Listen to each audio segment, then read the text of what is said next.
The Valley's geekiest weather video, back at it here on this Thursday evening, January the 14th. Thanks for watching this video and getting geeky with me. We're going to talk about the short range and the long range weather and all sorts of interesting things coming up.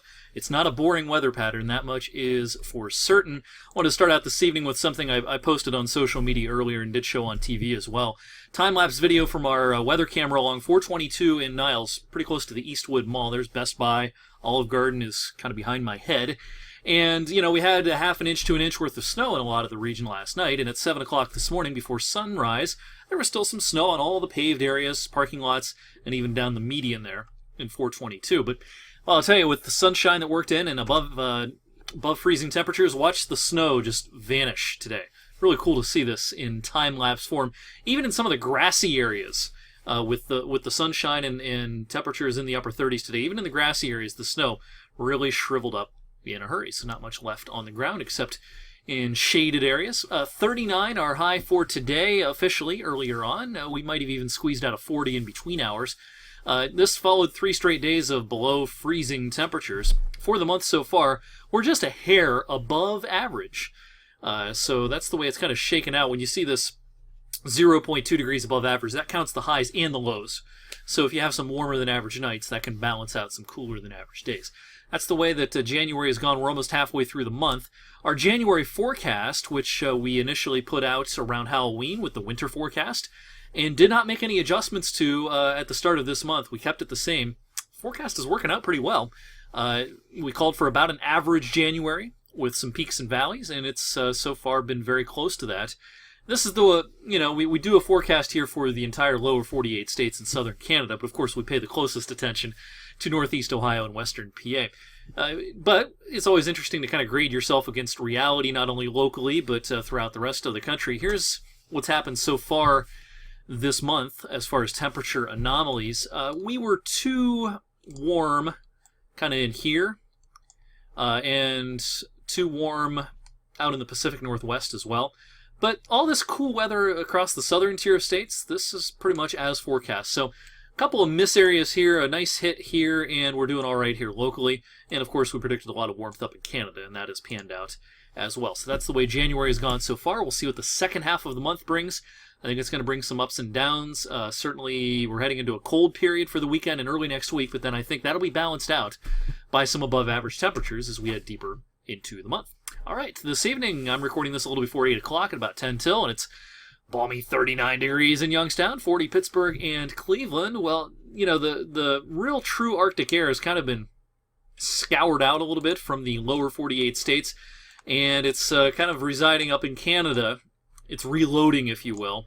This is where the air mass is going to be coming from this weekend. This chunk of Arctic air is going to get the green light once again to come south as we go into the weekend, and especially into early on next week.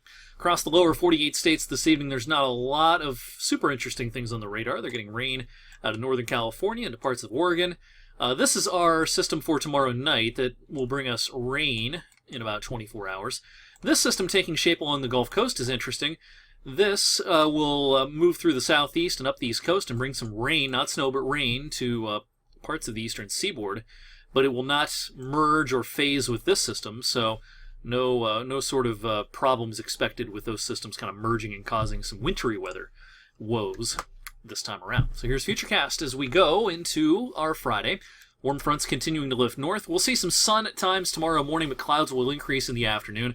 I think the rain pushes in right around somewhere between 9 and midnight on average. And this isn't going to be much. You know, that east coast system is going to rob a lot of the moisture from this front. So, you know, 1/10 of an inch, maybe 2/10 of an inch worth of rain. That's about it, not a lot. It'll be replaced by flurries on Saturday as this initial shot of cold air comes in. This is the first of a kind of a 1-2 punch. The first shot accompanied by wind and falling temperatures Saturday will probably start around 32, 33 and end up falling through the 20s in the afternoon. The second shot is the more severe shot. This is the true Arctic front on Sunday. Charging south and east. The air behind this is the green I just showed you up in Canada. Arctic high right here. And although Futurecast doesn't show a whole lot here at midday, I do think some snow showers will blossom midday and afternoon on Sunday. This could even lead to some minor accumulation. Someone might get an inch worth of snow. Fluffy, dry, Arctic kind of a snow. possibility for Sunday afternoon. And the modeling right now is not showing a whole lot going out through the day on Sunday. Now the RPM in the green does not go out that far, but the GFS in the red and the NAM in the yellow and the European in the purple, showing during the course of Saturday night, someone could Saturday into Saturday night, someone might get a coating to maybe a half an inch, and then the lines do start curving up on Sunday, indicating that, yeah, another half an inch to perhaps an inch worth of snow, a possibility as we wrap up the weekend. Boy, some amazing wind chills coming with this Arctic air. Not necessarily here. It's going to be harsh here on Martin Luther King Jr. Day on Monday, but check out these numbers Saturday morning. Fargo, Minneapolis, International Falls, Winnipeg, 30 to 40 below wind chills. And some of this is going to get down into Chicago and Milwaukee and Green Bay and certainly the Twin Cities Sunday. Starting the day just with life-threatening kind of wind chills. That's the kind of stuff that frostbite can set in a matter of minutes. Now, as this air mass moves across the Great Lakes, which are still unfrozen, of course, it'll modify quite a bit, but still, look at these wind chills Monday morning. 12 below Columbus.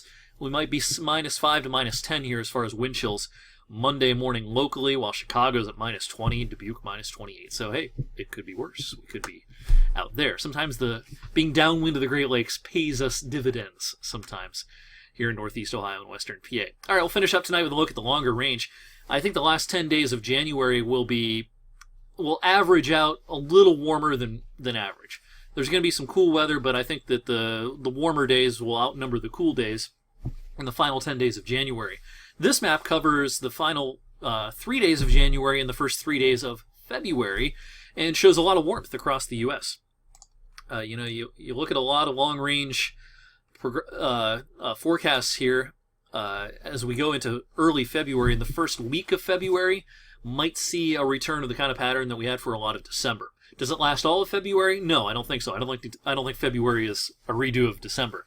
But the first week of February is likely to be a warmer than average start to the second month of 2016. Thanks for watching the Thursday Night Weather for Weather Geeks. That's it for me this evening. I'll see you tonight on 21 News at 11, and more Weather Geeks coming your way Friday evening right around this time. Have a great night.